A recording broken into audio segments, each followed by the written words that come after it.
Mais depuis peu, elle doit faire face à une concurrence venue d'Asie. Catherine Rougerie, Frédéric Faure et Gaël Caron.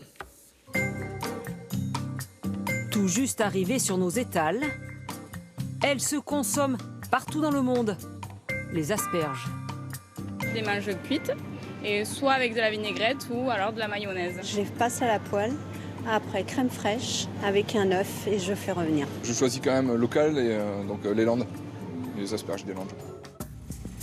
Longtemps fleuron des cultures maraîchères françaises, l'asperge tricolore a perdu du terrain. 20 000 tonnes produites aujourd'hui, 2 fois moins que dans les années 90.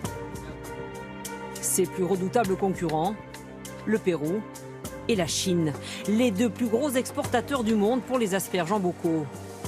Alors pourquoi la France a perdu la partie? L'Hexagone ne manque pourtant pas d'atouts. Dans les Landes, premier département producteur d'asperges de France. Alors, ça se passe bien?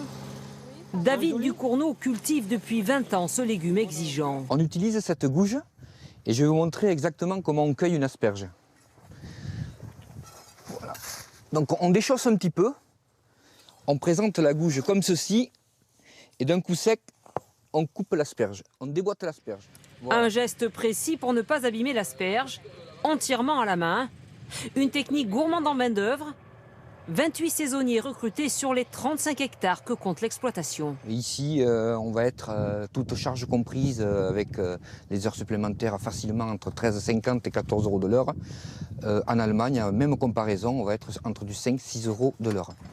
Seule concession à la mécanisation, cette machine pour soulever les tunnels de plastique.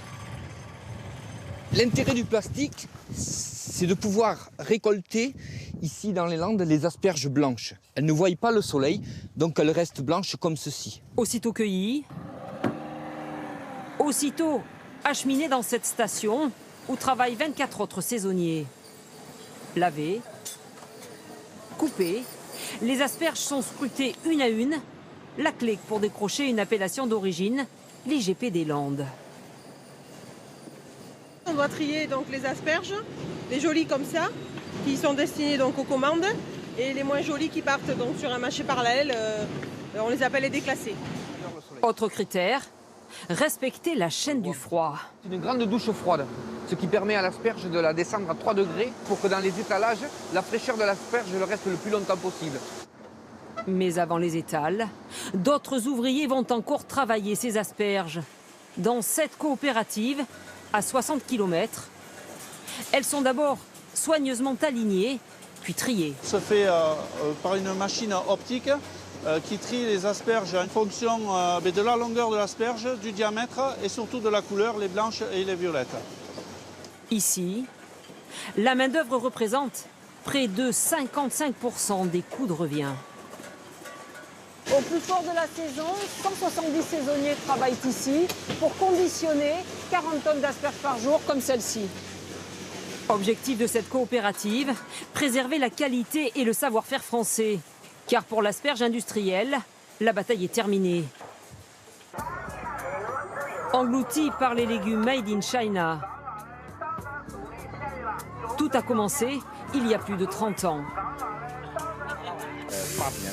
Au début des années 80, on a commencé à planter des asperges uniquement pour l'exportation, pour avoir des devises étrangères. À l'époque, c'était même subventionné par le gouvernement. Dans cette usine, à 650 km au sud-est de Pékin, 100 tonnes d'asperges sont transformées en une seule journée par des centaines d'ouvriers. La plupart sont des saisonniers. On en embauche 3000 de plus à la saison haute. Le salaire moyen est de 400 €. Une main-d'œuvre défiant toute concurrence et une filière aujourd'hui en partie automatisée. Ici, les robots côtoient les hommes. Résultat, des milliers de bocaux vendus en France 2 fois moins cher que nos produits artisanaux.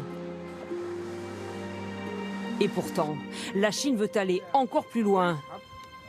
Dans ces sols sablonneux, idéal pour la culture des asperges, la cueillette est encore manuelle. On est payé en fonction de ce qu'on ramasse. Plus on ramasse et plus on gagne. Je ramasse les asperges 3 heures par jour pour 10 €. Mais bientôt, tout sera mécanisé pour être encore plus compétitif. C'est de moins en moins rentable avec le coût de la main-d'œuvre qui augmente. Notre but à court terme, remplacer les gens par des machines. Aujourd'hui, la Chine représente 70% du marché mondial des asperges en bocaux.